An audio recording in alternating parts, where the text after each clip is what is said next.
빅데이터를 통해서 서울의 다양한 생활 정보를 풀어가는 시간. 빅데이터로 보는 서울입니다. 저출산으로 인해서 자녀의 수는 자꾸 줄어들고 있는데요.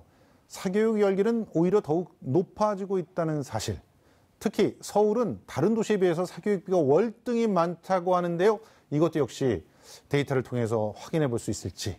학생이 행복한 교육에 사교육은 어떤 영향을 미칠지 이번 주 빅데이터로 보는 서울에서는요. 한국인사이트 연구소 김덕진 부소장과 함께합니다. 안녕하세요. 네, 안녕하세요. 네, 자 우리 모두에 잠깐 얘기해드렸듯이 네. 저출산 때문에 애들은 줄어드는데 그렇죠. 사교육비는 또 올라가고 있다. 이런 게 이제 데이터에 나오나 봐요. 네, 그렇습니다. 이게 참 아이러니한 현상이죠. 그러니까는 우리가 인구가 줄면 거기에 따라서 교육비가 줄어야 정상일 건데 실제 이제 서울시의 청소년 인구의 추이의 그래프를 보시면 여기서 말하는 일단 청소년 인구 9세에서 24세까지입니다. 근데 보시는 것처럼 비율은 계속 줄고 있어요. 그러니까는 16.7%까지 계속적으로 줄고 있는 현상이라고 볼 수 있을 것 같아요. 근데 저는 저것보다 이제 더 문제라고 생각하는 거는 이제 그 다음 장표에 제가 준비를 했는데 어떤 거냐라고 이제 같이 여기에서 이제 내용을 보면 이제 청소년 인구가 줄어드는 부분에서 이제 상당히 많이 줄고 있다는 것인데요. 특히나 이제 남학생과 여학생의 비율을 같이 보더라도 남학생이 83만 7천 명, 그리고 여학생이 80만 8천 명까지 줄었습니다. 그리고 이제 서울시 학령 인구라는 게 있어요. 그러니까 66세에서 21세까지의 비율인데 이 비율은 이제 144만 명으로 더 줄었습니다. 그러니까 무슨 말이냐? 9세에서 24세보다 6세에서 21세까지가 더 적다는 거예요. 그 말은 결국 나중에 가다 보면 아이들은 더 줄게 되고 지금보다도 인구 비율에서 청소년이 차지할 비율은 계속적으로 줄어들게 된다라는 것을 좀 볼 수 있는 것 같습니다. 자, 그런데 사교육비는 왜 올라가는 거죠? 얼마나 사교육비를 지출하고 있는 거예요? 네, 실제로 이제 통계청에 있는 초중고 사교육비 조사 데이터를 좀 보면요. 일단 사교육비에 대한 정의가 좀 필요한 것 같아요. 보시는 것처럼 정규 교육 과정 위에 사적인 수요에 의해서 하는 모든 활동이겠죠. 그러니까는 요즘엔 인터넷 통신 강좌들도 많아지고 있는데 이런 모든 것을 포함한 수강료다라고 볼 수 있을 것 같습니다. 그럼 이것들이 어떻게 되고 있는지에 대해서 일단은 전국적인 비율을 보게 되면요. 말씀드렸던 것처럼 이제 보시면 이게 그래프 같은 경우가 이제 실제 총액입니다. 그리고 이제 학생 수가 그래프를 보실 수 있는데. 보세요. 지금 사교육비가 실제로 2015년까지는 좀 줄었거든요. 그렇죠. 그런데 2017년에 와서 다시 늘어나서 2013년대를 회복을 했다는 거예요. 네, 그렇습니다. 그것도 중요하지만 말씀하신 것처럼 오히려 비용은 늘어나고 있는데 학생 수는 더 줄어들고 있잖아요. 그러니까 2016년, 2017년에 실제적으로 사교육비가 늘어났지만 학생 수는 더 줄었기 때문에 1인당을 계산하면 훨씬 더 커진다라고 볼 수 있고요. 이런 것들을 좀 같이 생각해 봐야 될 게 바로 전국에 있는 사교육 참여율과 참여 시간입니다. 말씀하셨던 것처럼 2016년, 17년이 되면서 2015년에 있던 참여 시간이 계속적으로 늘어나고 있고요. 참여율 역시도 거의 70%까지 늘어났기 때문에 이런 것들 때문에 어떻게 보면은 계속적으로 비용은 늘어나고 아이들은 갈수록 사교육에 참여하는 시간도 늘어나고 참여율도 늘어나고 있는 이런 좀 안타까운 현상을 그래프를 통해서 볼 수 있는 것 같습니다. 지금 막 궁금해지고 있는 게 그럼 도대체 몇 살 때가 가장 사교육을 많이 받을지 그리고 또 서울이 정말 그렇게 사교육비가 높은지, 1인당 사교육비가 높은지 이런 것도 확인해 봤으면 좋겠어요. 네, 실제로 이제 사교육 참여율을 전국과 서울을 한번 비교를 해볼게요. 말씀하셨던 것처럼 그렇죠. 네, 평균적으로 70.5%였지만 서울에서는 76.7%인 것을 볼 수 있는데 중요한 것은 초, 중, 고로 갈수록 오히려 전국적으로 중학교, 고등학교로 가면은 전국 비율에서 사교육의 비율이 상당히 낮아지는 것을 볼 수 있습니다.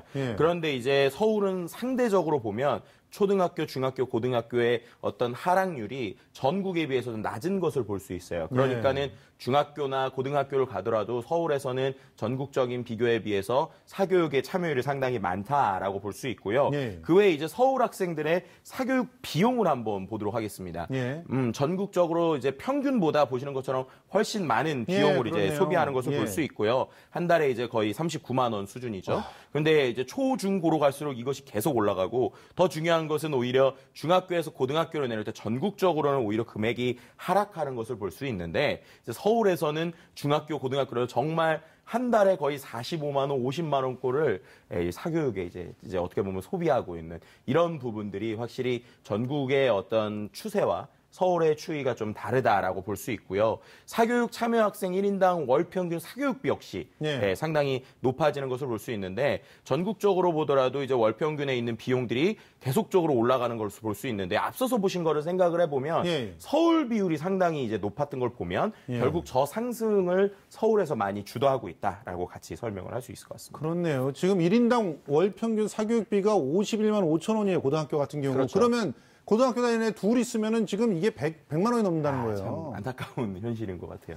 야, 참 가정의 소득 수준이라든가 네. 뭐 이런 차이에 따라서 사교육비 격차가 당연히 생길 수밖에 없는 구조가 아닌가 생각이 들어요. 네, 이 부분이 저는 더 안타까웠습니다. 네. 어떤 거냐면 실제 부모의 소득 수준에 따라서 그리고 경제 활동에 따라 사교육비가 상당한 차이를 보이는 것을 알 수 있는데요.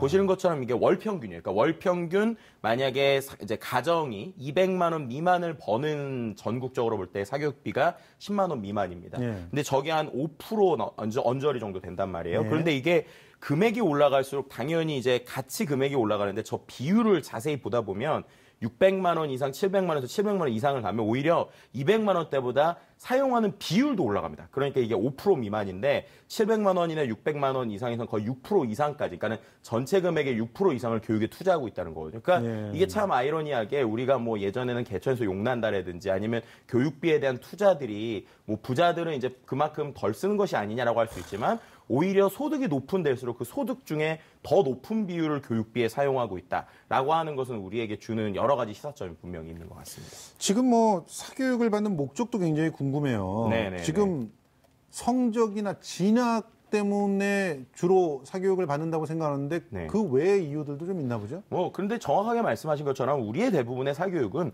교육보다는 입시라고 하는 입시. 이 상당히 키워드가 있는 것 예. 같아요. 보시는 것처럼 일반 교과 과목별 1인당 평균 사교육비입니다. 그런데 보시는 것처럼 일반 교과에 이제 한 달에 사용하는 게 대략 20만 원 정도인데 거기에서 거의 대부분이 영어 수학이죠. 네, 영어 그렇군요. 수학이고 예. 이제 국어나 사회과학 비율은 떨어지게 되는데 예. 이것과 이제 비교할 수 있는 것이 바로 예체능인 것 같아요. 예. 근데 예체능 같은 경우에는 보시는 것처럼 거의 3분의 1 수준입니다. 아하. 네, 그리고 3분의 1 수준이고 거기에서도 미술보다는 음악과 체육에 있는데요. 이것이 그렇게 되면 이제 많은 친구들이 어떤 취미 활동을 위해서라고 생각할 수도 있지만 반대로 이제 입시와 관련된 예체능이 입시죠, 같이 사실은. 포함되어 있는 거기 예. 때문에 그걸 만약에 뺀다라고 하면은 정말로 아이들이 내가 원해서 하는 취미와 관련되어 있는 사교육비는 상당히 낮은 편이다라고 우리가 해석을 해볼 수밖에 없는 것 같고요. 또 예. 이와 함께 볼 수 있는 것이 서울에 있는 사설학원의 사람들의 수강생 현황입니다. 예. 예, 보시는 것처럼 입시 검정이 거의 뭐 65% 이상을 차지하고 예. 있다. 그리고 이제 예능 부분 같은 경우에도 말씀드린 것처럼 예능에 이제 입시와 관련된 부분을 포함을 하면 거기에서 이제 생각을 할 수 있을 것 같고요. 예. 수강생 현황과 사설형 현황이 거의 비슷하죠. 그러니까 보시는 것처럼 이제 학원이 있는 거에서 수강생이 대부분 60% 이상이 특히나 이제 이 입시를 위해서 하고 있고 예. 이런 것을 또 함께 보여주는 것이 그러면은 사설학원들이 서울에서 어느 곳에 있는가, 어느 그렇죠. 곳에 있는가. 주로 이것도 이제 강남 아닌가요? 예, 정확하십니다. 예. 보시는 것처럼 강남, 송파, 서초. 네, 그리고 이제 뭐 목동을 중심으로 하는 양천. 자, 양천은 뭐 예. 사실은 지금 떠오르는 신흥 또 교육 특구. 그렇죠. 그리고 노원도 상당하네요. 네, 이제 지금 예, 네네, 강북에서는 노원이 제일 높군요. 네, 저기서 보실 수 있는 것처럼 소위 교육하면 우리가 서울에서 떠오르는 곳들이 이제 사설학원이 많다는 것인데요. 그렇지만 더 안타까운 것은 저 사설학원의 대부분이 앞서서 보신 것처럼 입시와 관련돼 있다. 예. 결국에는 대학을 가기 위한 교육의 중심이 되고 있는 것들이 소위 저런 부분에서 많이 나오고 있다는 게 전체적으로 좀 안타까움을 주는 이번 통계들인 것 같습니다. 이 통계를 보면 진짜 너무 가슴이 아파요. 입시 제도가 빨리 바뀌어야 된다는 생각밖에 안 드는데 이번에도 또 입시 제도는 바뀌지도 않았고 그렇죠. 그리고 또 뭐랄까 그 학생 종합부 그걸 통해 가지고 뭔가 입시를 개혁해 보려고 노력을 했었지만 오히려 이 예능이나 뭐 이쪽에 뭐 어떻게 보면 수강하는 사람들의 숫자를 늘린 경우밖에 안 됐다는 그런 반성들이 나오고 있는데 자 그러면 우리 이런 걸 확인해 보자고요. 지금 오늘도 저는 한 여고생이 끔찍한 극단적인 선택을 했다는 기사를 보면서 왔는데 네. 학생들의 만족도는 어떻게 되고 있습니까? 실제 이제 전국 청소년들의 삶의 만족도를 보면 우리가 어떻게 보면 부모 입장에서 어른 입장에서 좀 고민해야 될 것들이 분명히 있는 것 같습니다. 보시는 것처럼 전체적으로 삶의 만족도 10점 만점에서 정말 행복하다라고 얘기하는 친구들은 28.3%, 그리고 7.8점까지 포함하더라도 62.4%예요. 그런데 보통 청소년의 어떤 그 설문을 할 때 그 특징들을 생각을 해봐야 됩니다. 왜냐하면 혹시 저것들이 내가 노출될까봐 아니면 내가 이런 것들 때문에 평소보다 조금 더 내가 행복하다라고 이제 평가를 하는 부분들이 분명히 맞습니다. 존재하는데요. 그런 것들을 생각해 보면 저것보다 훨씬 더 만족도가 떨어진다라고 볼 수 있을 것 같고 이와 함께 또 볼 수 있는 것이 그러면은 과연 3년 동안의 청소년 삶의 만족도들이 어떻게 변해가는가를 보면 알 수 있습니다. 보시는 것처럼 2017년에 2016년보다 다 떨어지고 있어요. 네, 참 안타까운 현상이죠. 특히나 여자 친구들도 많이 떨어졌고 초중고 더 특히나 학력이 높아질수록 오히려 그것에 대한 만족도가 떨어지고 있다라는 것들은 과연 우리가 지금 있는 교육들이 아이들의 행복을 위한 교육인 것인가 아니면 정말 입시 기계로 만드는 것인가라는 것을 우리가 분명히 돌아봐야 될 것들이 필요한 것 같고요. 앞서서 있는 통계들을 어떻게 하면 개선할 수 있을지에 대해서 정말 우리 어른들이 다른 때보다도 더 진심을 담아서 최선을 다해서 분명히 개선해야 될 지표들이다라고 말씀을 드리고 싶습니다. 진짜 청소년들의 행복을 위해서 꼭 필요한 게 뭘까요? 저는 다양성이라고 봅니다. 그러니까 우리는 입시를 위한 공부가 아니라 정말 원하는 것을 위한 공부를 해야 되는데 참 안타까운 부분이 바로 우리는 입시라고 하는 하나만 보고 간다는 게 참 마음이 아픈 것 같습니다. 예를 들면은 말씀하셨던 것처럼 학생부 전형을 늘리기 위해서 다양한 것들을 이제 평가라는 것들이 들어가다 보니까 결국에는 그것을 즐기기 위해서 다니는 것이 아니라 또 거기서도 점수를 잘 받기 위한 어떤 스킬을 배우는 것이죠. 그러니까 우리가 뭐 운전면허 학원에서 운전의 어떤 팁을 배우긴 하지만 그게 운전의 즐거움하고는 다르잖아요. 그럼요. 그런데 이제 공부 역시도 시험을 잘 보는 것과 즐거움은 다른데 어떻게 하면 우리가 그들에게 진정한 즐거움을 줄 수 있을지를 분명히 고민해야 될 필요는 분명히 있는 것 같고요.